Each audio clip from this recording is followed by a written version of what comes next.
Olá, tudo bem? Seja bem-vindo a mais essa aula do CTM, daqui da Primeira Igreja Batista em Araras. Nós estamos estudando eclesiologia, que é a doutrina da igreja, e estamos em ordenanças, trabalhando com esse assunto. E já vimos na aula passada sobre a ceia do Senhor, a parte 1, paramos na transubstanciação, que é uma das posições sobre a ceia, e hoje nós vamos dar sequência e vamos terminar sobre esse assunto, as ordenanças do Senhor e também sobre a ceia. Hoje vamos ver aí a posição da consubstanciação. Vimos que a posição católica é a transubstanciação e os luteranos trazem essa posição da consubstanciação. O que significa isso? É o ponto de vista dos luteranos, no qual se crê que o participante dos elementos, após a consagração, realmente come a carne e bebe o sangue de Cristo, embora os elementos não se modifiquem, como no caso da transubstanciação. Os elementos não se tornam carne e sangue, mas o corpo e o sangue de Cristo estão presentes em, sob e com o pão e o vinho. É uma posição que é até meio complicado da gente tentar, em comparação com a católica, dizer sobre a diferença entre as duas.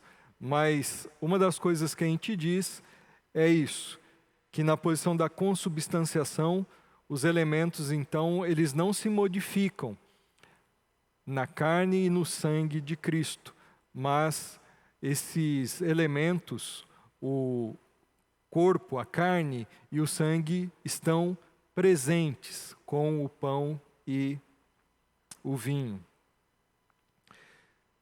Agora nós vamos ver sobre a presença mística, ou a presença espiritual de Cristo nos elementos da ceia, que é a posição dos calvinistas e a maioria dos reformados. Creem assim muitas igrejas reformadas que a união é espiritual, de modo que, onde o sacramento é recebido com fé, a graça de Deus o acompanha. Pão e cálice continuam físicos, os elementos não sofrem mudança física alguma, ok? Mas há, sim, uma união espiritual nesse sacramento, como dizem os reformados, nessa ordenança. Cristo está presente na ceia, mas não de forma física, é de forma espiritual. Antes, sua presença no sacramento é espiritual. Usando o sol, Calvino diz que o sol permanece no céu, mas influencia com seu calor e luz que chegam na terra. Assim, na ceia, Cristo está no céu, mas o resplendor do Espírito nos transmite a comunhão da carne e do sangue de Cristo. Então é algo meramente espiritual. Cristo está no céu, o pão e o cálice não se transformam em carne e sangue respectivamente. Mas no momento da ceia, através da fé em Jesus, do participante, a pessoa que comunga, ela recebe de bênçãos espirituais, ok? Há uma transmissão de bênçãos espirituais. Erickson diz assim: existe um genuíno benefício objetivo do sacramento. Isso não é gerado pelo participante. Antes é trazido para o sacramento pessoalmente por Cristo. Ao tomar os elementos, o participante de fato recebe de novo e de modo contínuo a vitalidade de Cristo. O efeito do sacramento depende em grande parte da fé e da receptividade do participante. Se no dogma católico da transubstanciação, ali há a transformação da carne e do sangue de Cristo naqueles elementos, e eles são meios de salvação, aqueles sacramentos da Eucaristia, no pensamento reformado, calvinista, se crê que há uma bênção espiritual, não salvação, enquanto a pessoa comunga dentro do vocabulário católico. No pensamento calvinista, a pessoa ela recebe não a salvação, porque a salvação se recebe por meio da fé em Jesus, é pela graça. Mas na hora da ceia se recebe a vitalidade de Cristo, fortalecimento da sua vida espiritual, ok? Para quem participa da ceia não como um mero ritual, mas para quem participa da ceia de uma forma correta e exercendo a sua fé no Senhor. E também nós vamos falar agora sobre a ceia memorial, que é a ceia dos batistas. Ela foi estabelecida por Ulrich Zwinglio, que foi um outro reformador ali da Suíça. Diz assim aí, a declaração de fé da Convenção Batista Brasileira: a ceia do Senhor é uma cerimônia da igreja reunida, comemorativa e proclamadora da morte do Senhor Jesus Cristo, simbolizada por meio dos elementos utilizados, o pão e o vinho. Neste memorial, o pão representa seu corpo dado por nós no Calvário, e o vinho simboliza seu sangue derramado. Notem que na posição dos batistas, a ceia ela é memorial, ela é uma cerimônia, ela é uma comemoração, ela é simbólica. Ela traz então representações do sacrifício de Jesus Cristo. Essas representações elas são expressadas no pão e no cálice. É como uma festa de bodas de casamento, no pensamento de Zwinglio, do pensamento batista. A ceia é como uma festa de bodas de casamento. Não tem bodas de ouro, bodas de prata, bodas de diamante. Você não casa de novo nas bodas. Você celebra o que já aconteceu e renova os seus votos. A ceia é um memorial onde Cristo não morre de novo, como no pensamento católico, mas a igreja relembra as bênçãos da salvação por meio do sacrifício e ressurreição de Cristo. E a igreja renova seus votos com compromisso com Cristo. Os elementos são pão e vinho somente. Cristo não está especialmente presente, nem física, nem espiritualmente. Isto é, nos elementos. Ele está na igreja, ele está em nós, ele está no nosso meio, como nós vemos em Apocalipse, que Cristo ele está no meio da igreja dele, presente, ok? Mas não de uma maneira especial nos elementos da ceia. Eu gostei desse pensamento aqui, que compara então a ceia com bodas.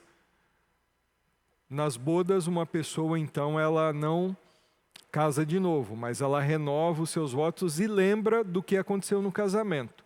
Na ceia é uma oportunidade de nós lembrarmos do que Cristo fez por nós no Calvário. O pão e o cálice representam isso. O nosso coração se encher de louvor e de alegria e de gratidão a Ele. Expressarmos isso no culto público. E ao mesmo tempo nós renovarmos o nosso compromisso com o nosso Senhor, o mediador da nova aliança. E nós vamos ver mais sobre isso agora nessa aula um pouco mais para frente. Erickson ele diz assim: a ceia do Senhor é um lembrete da morte de Cristo e de seu caráter sacrificial em nosso favor, um símbolo de nossa ligação vital com o Senhor e um testemunho da segunda vinda. É isso que a ceia memorial representa. É o lembrete da morte de Cristo, do seu caráter sacrificial e o símbolo da nossa ligação com Ele, pertencemos a Ele através da sua morte, através da salvação pela fé. E a ceia é um testemunho da segunda vinda, porque nós tomamos do pão e do cálice em memória dele, isso nos remete ao passado, mas também ela nos lembra do futuro, porque vamos tomar desse pão e desse cálice até que Jesus venha e nós vamos tomar com ele no céu, ou no reino, na plenitude do seu reino. Então vamos em frente aí. Ainda falando sobre memorial, nós vamos ver aí sobre 4 verdades da ceia. Primeiro, um olhar para trás. Nós vamos ver 4 olhares que nós precisamos ter no momento da ceia. Primeiro olhar é olhar para trás, ou seja, para o passado. A ceia nos remete para o passado, para a morte de Cristo. 1 Coríntios 11, 26. Porque todas as vezes que comerdes desse pão e beberdes o cálice, anunciais a morte do Senhor. A cruz é o centro da mensagem cristã, do Evangelho. E a mesa do Senhor nos aponta para isso, para o passado, para a ceia, para o sacrifício substitutivo de Cristo. A ceia, ela tem esse caráter de proclamação. Nós anunciamos, nós proclamamos a morte de Cristo até que Ele venha. Então, a ceia, ela aponta para o passado. Olhamos para trás quando participamos da ceia. Também ela nos aponta para frente, para o futuro. Um olhar para o futuro, a segunda vinda de Cristo. 1 Coríntios 11, 26. Quando Paulo ele diz assim: vocês anunciam a morte do Senhor até que Ele venha. Já falei sobre isso. A ceia, então, ela nos aponta para aquele grande dia em que participaremos do grande banquete vindouro nas bodas do Cordeiro. Então, a ceia, ela nos fala da esperança do retorno de Cristo. Também a ceia nos faz... tem uma frase aí do N. Gruden, estava esquecendo dela. Diz assim: a ceia do Senhor aponta para uma refeição de comunhão mais maravilhosa na presença de Deus no futuro, quando a comunhão do Éden será restaurada e haverá então uma alegria ainda maior, porque os que comem na presença de Deus serão pecadores perdoados, agora confirmados em justiça, incapazes de pecar outra vez. Isso é maravilhoso. Todas as vezes que nós comemos da ceia, nós comemos e trazemos à memória essa questão do futuro. Cristo ressuscitou, Ele foi aos céus e Ele vai voltar. Então a ceia nos lembra dessa refeição muito maior, muito melhor, que nós teremos quando lá no reino vindouro, lá na plenitude do reino de Deus, nós vamos ter então aquela comunhão do Éden, do paraíso restaurada. Nós vamos participar com o Senhor desse grande banquete dos eleitos, dos salvos na eternidade, onde seremos incapazes de pecar outra vez. A cada ceia do Senhor aqui na terra, nós temos que nos examinar, nós temos que pedir perdão, confessar os nossos pecados, mas haverá um dia que nós teremos a refeição perfeita, o grande banquete no céu, e seremos perfeitos também, sem mais a necessidade de fazermos autoexame, porque seremos incapazes de pecar de novo, porque Cristo fez isso na nossa vida. Uma outra verdade, agora um olhar para dentro. A ceia olhamos para trás, para o passado, o sacrifício de Cristo, olhamos para frente, o retorno de Cristo, e olhamos para dentro, dentro de nós. Não olhamos para o nosso vizinho, para o irmão do lado, criticando o nosso irmão, olhamos para nós, no banquete da ceia. É o autoexame. 1 Coríntios 28, 11 e 28, Paulo diz assim: Examine-se, pois, o homem a si mesmo, e assim coma do pão e beba do cálice. Observem, Paulo, ele não diz, examine-se e não coma do pão e do cálice, e beba do cálice. Ele está dizendo, examine-se, tem esse momento de se examinar, olhar para dentro de você, ter essa visão introspectiva, confessar os seus pecados, se arrepender, pedir perdão a Deus e participar, não deixar para depois, porque o pecado é algo sério na vida do crente. Ele tem que fazer isso, na verdade, de autoexame e confissão todos os dias, mas a ceia ainda mais, é uma grande oportunidade com o corpo de Cristo haver esse momento de repente, se acertar com Deus, renovar o nosso compromisso com o Senhor, ok?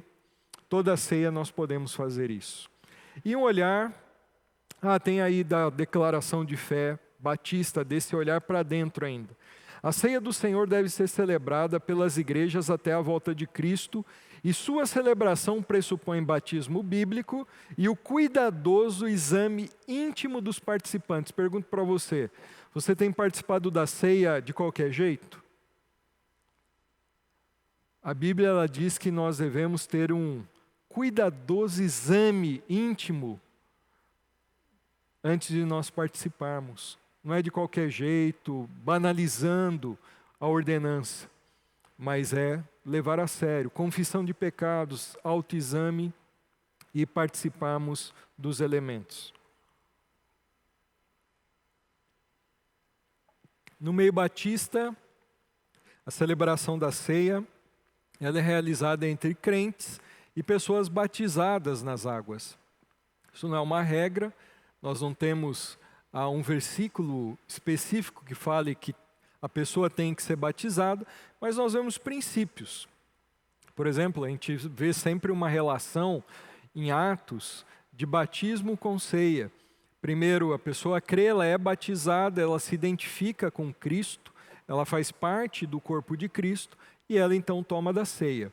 Então, essa pessoa que foi batizada pressupõe-se, não são todas, né, mas pressupõe-se que ela já creu em Jesus, porque a ceia ela deve ser para aqueles que já são convertidos em Cristo Jesus, ok? E um olhar ao redor para a comunhão, 1 Coríntios 11, 33 e 34. Esperai uns pelos outros, e Paulo ele vai tratar muito, no contexto de 1 Coríntios 11, dos relacionamentos dos irmãos da igreja de Corinto, onde havia divisões, onde as pessoas se reuniam para a festa do amor, que era a festa onde eles realizavam a ceia. Os ricos tinham muita comida, os pobres não tinham nada, eles não repartiam. Então Paulo está tratando disso. E Paulo aqui na ceia ele diz, olha, discernam o corpo, e aí comam do pão e do cálice. Porque se vocês não discernirem, vocês comem e bebem para condenação, para o juízo de vocês. Discernir o corpo é o corpo de Cristo, a própria igreja. Então vejam como está a vida de vocês na igreja. Vocês estão em plena comunhão com Cristo, é o autoexame. Te leva a pensar na sua comunhão com Cristo, a sua vida com Cristo. E como está a sua comunhão com o corpo de Cristo, com a igreja. Então, quem deve participar? Aquele que está em comunhão com Cristo e com a igreja. Olhe na sua vida, nos seus relacionamentos com a igreja, se você não tem relacionamentos quebrados, se você tem vivido em paz com seus irmãos. Se não, participe da ceia. Mas se tiver algo, faz aquilo que Jesus orientou.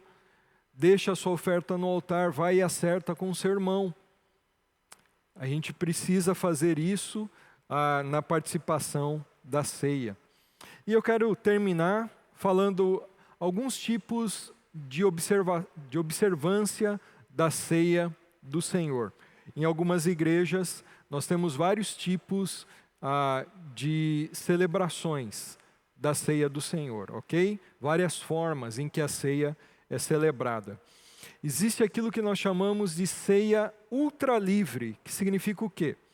Essa posição podendo também ser chamada de ceia aberta, ela é aberta para todos, advoga que todos devem receber o pão e o vinho, independente do seu credo ou da sua fé, da fé salvadora no Senhor Jesus Cristo e da religião, sendo a posição de igrejas neopentecostais, onde não há um claro critério de membresia e a ceia servida para todos os presentes, ou igrejas professadamente ecumênicas ou aderentes ao diálogo interreligioso.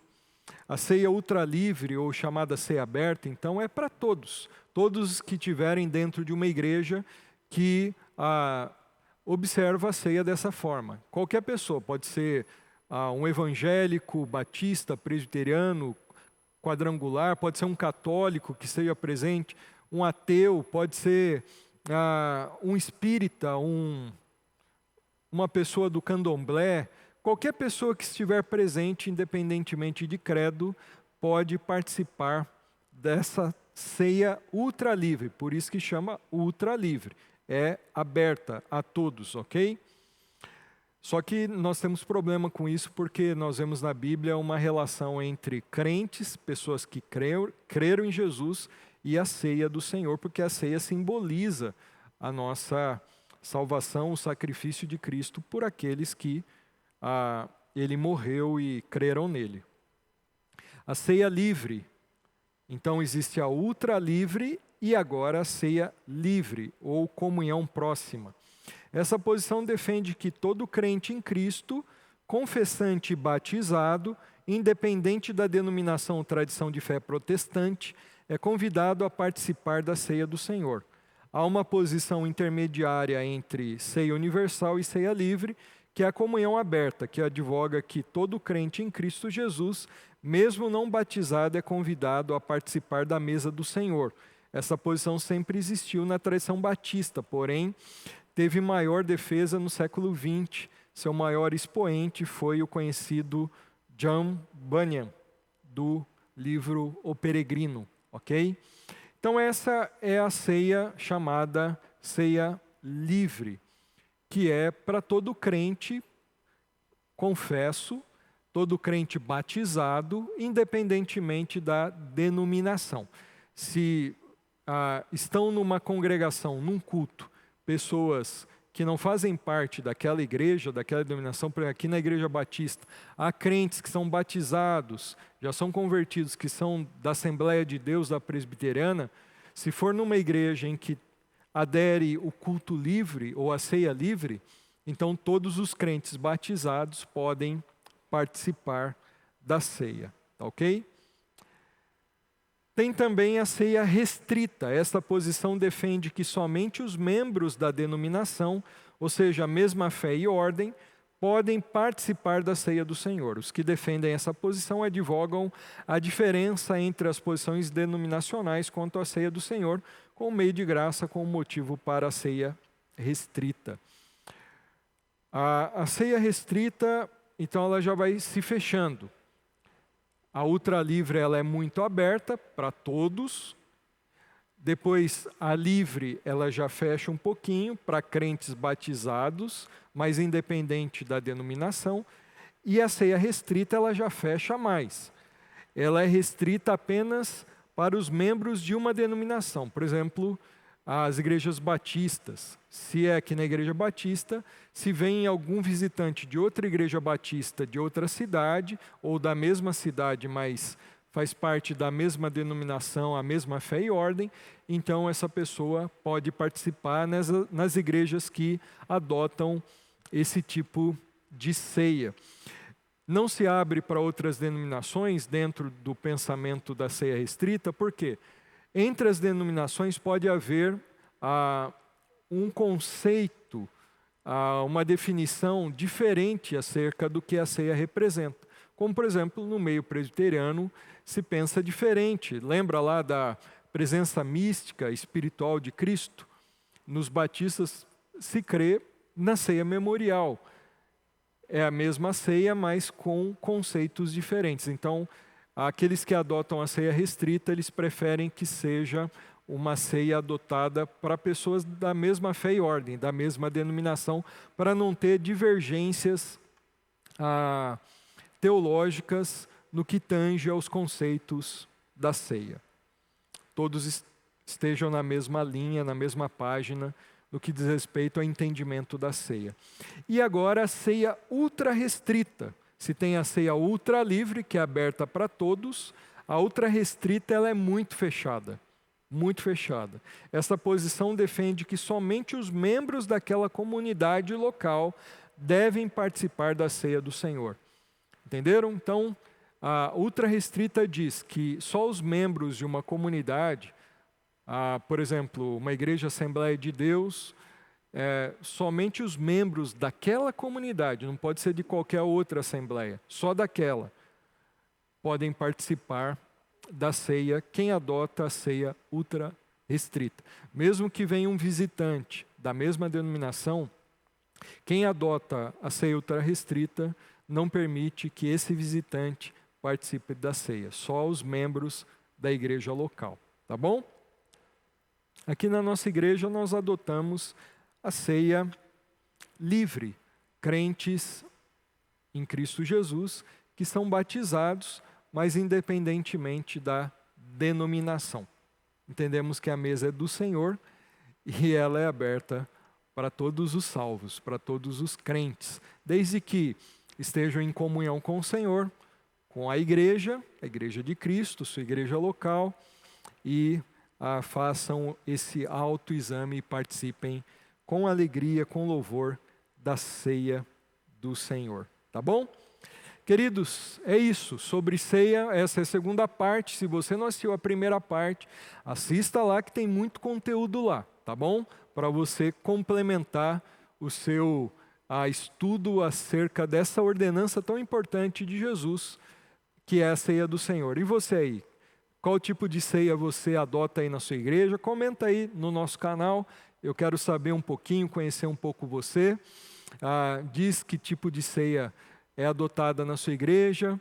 O que você pensa, qual a sua posição acerca de ceia, transubstanciação, consubstanciação, presença mística, memorial. Vamos conversar um pouquinho aí. Manda aí alguma coisa para a gente poder interagir um pouquinho, tá bom? Deus te abençoe.